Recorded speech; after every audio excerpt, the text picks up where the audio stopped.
Nakatry na ba kayo manguha ng pako at lutuin at susubakan ng sardinas at magsugba ng pinikas na manok at mag-food trip dito sa rumaragasang suba namin at for sure na mabubungkag na naman at mawawagtang na naman ang mga bahaw dito, katrasamahan nyo kami.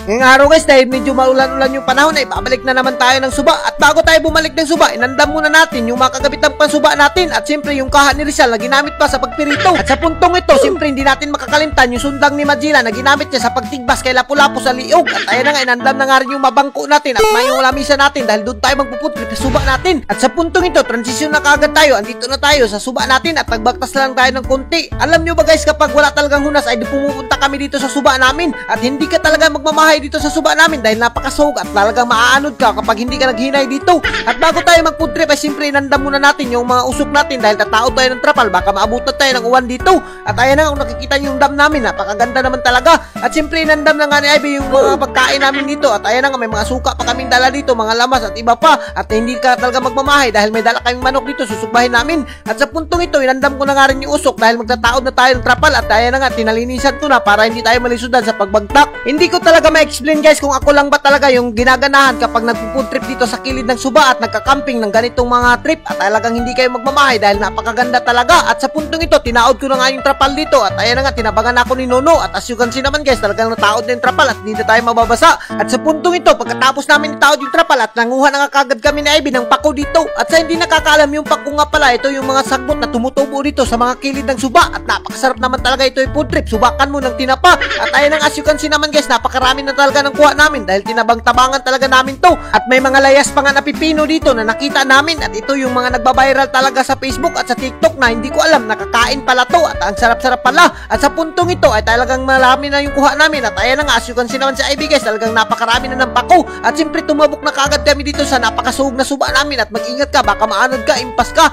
At sa punto ito, di na kagad nagpanugay-dugay si Ivy ay naghaling na kagad siya. Sa hindi nakakaalam, napakagaling nga pala talaga ni Ivy naghaling at nakaka-proud talaga. At siyempre inandam niya na nga rin yung mga lamas natin at pati yung susugbahin natin na manok na napakasarap naman talaga. At yung manok lang talaga yung madaog-daog namin kapag dito sa suba kahit wala kaming makikinhas dito. At as you can see naman guys, talagang binutangan na ni Ivy yung uling, yung hinaling niya kanina at nagsapsap na nga siya ng pantuhog dito sa manok natin dahil wala kaming nadalang screen. Napaka Girl Scout naman talaga ni Ivy at sobrang galing talaga, nakaka-proud. At tinusok niya na nga yung barbecue dyan at napakagaling talaga mag-diskarte ni Ivy. At ayan nga, sobrang bumilib talaga ako dito sa kanya. Napakagaling talaga yung pag-iisip niya. At sa puntong ito, as you can see naman guys, talagang tinakang niya na yung sinugba niya na barbecue. At sa puntong ito, siyempre pagdating sa diskarte, siyempre hindi rin tayo magpapuli dyan at dinukduk ko na ngayon, tataodan natin ng kaldero. At as you can see naman guys, talagang initsak ko na yung kaldero at sinukod ko na dito kung kasya ba. At siyempre bago natin itakang, siyempre hugasan muna natin yung kaldero natin na napakasarap naman talaga. At ayan na nga, sinabuan ko na nga dito sa suba dahil napakalinis naman talaga yung suba namin. At as you can see naman guys, sinakban ko na. At sa puntong ito, siyempre inandam ko na kagad yung tangad natin para yan yung papabango sa ating niluto at initsak ko na nga. At ayan na nga, as you can see naman guys, talagang minutang ko na. At sa puntong ito ay nakalimutan ko nga pala magbutang ng kahoy kaya hindi na ako nagpadugay-dugay, hinalingan ko na. At as you can see naman guys, napakadali talaga sumigan yan dahil may krudo kaming dala. At ayan na nga, as you can see naman guys, talagang tinakang ko na. At sa puntong ito, habang inuwat natin na magsubo ay tiningnan muna natin yung suba natin na napakaganda naman talaga. At ayan na nga, as you can see naman guys, talagang sumubo muna at siyempre nandam na natin yung tinapa natin na miga na napakasarap naman talaga. Ilulunod natin to dito sa ating pinakuloang tubig. At ayan na nga, tinakban ko na nga. At sa puntong ito, habang tininantay natin na magsubo yung miga ay talagang hiniluan ko na yung pako natin na napakasarap naman talaga. At ayan na nga, ganyan nga pala yung mga pagkain namin dito. Pagkain lang to ng mga pobre. At ayan na nga, minutangan ko na nga ng asin dito. At nilunod ko na kagad yung pako. Hindi na ako nagpadugay-dugay. At for sure na mabubungkag na naman yung mga bahaw nito. At minutangan ko ng magic sarap. At ayan na nga, kutsilyo nga pala, ginamit kong luwag dyan. At siyempre kapag nagluluto tayo, hindi mawala talaga yung mga lamas natin sa kinabuhi dyan. At ayan na nga, binutang ko na. At sa puntong ito, habang nagchichill-chill kami dito ni Ivy, ay talagang naluluto na yung sinugba. At ayan na nga, binaliktad na nga ni Ivy na napakasarap naman talaga. At habang inaantay natin maluto yung sinugba, ay nagligo-ligo muna ako dito dahil napakaganda at napakapresko naman talaga ng tubig at napakalakas pa ng agos. At ayan nga, nagpadaruos pa kami dito at nagpaanod pa kami dito. Ganito talaga yung maginagawa namin nung bata pa kami. As you can see naman yung dam namin dito guys ay napakalakas at napakaganda naman talaga dahil sobrang lakas talaga ng ulan dito sa amin. Ganyan talaga kaganda yung mga view dito sa amin. At sa puntong ito ay hinaon na nga ni Nono dahil nagugusla at nagugutom na talaga kami. As you can see naman guys, napakasarap naman yung pagkain na yan. At ayan na nga, naluto na nga rin yung sinugba. ba, saktong-sakto ay talagang nagugustuhan na rin si Ivy. At ayan na nga, inandam na nga namin yung malamisa namin at yung mapagkain namin dahil dito lang kami kakain sa dam namin at talagang napakaganda ng view. At siyempre may mga mangga rin kaming ma-dessert dyan na napakaganda at napakasarap naman talaga.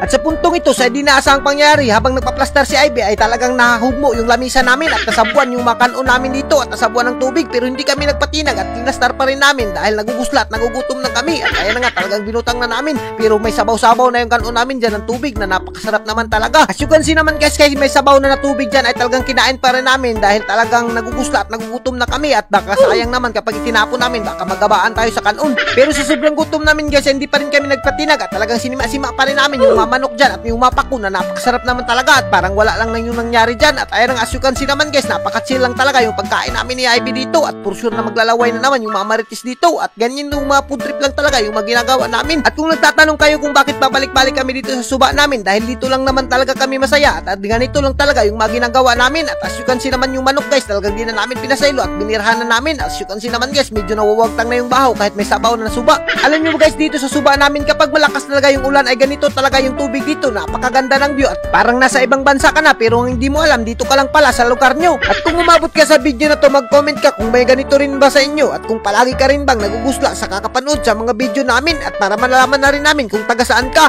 At hanggang dito na lang kami at kung giganahan ka sa mga video namin ay huwag mo nang kalimutan i-like and i-share para mas marami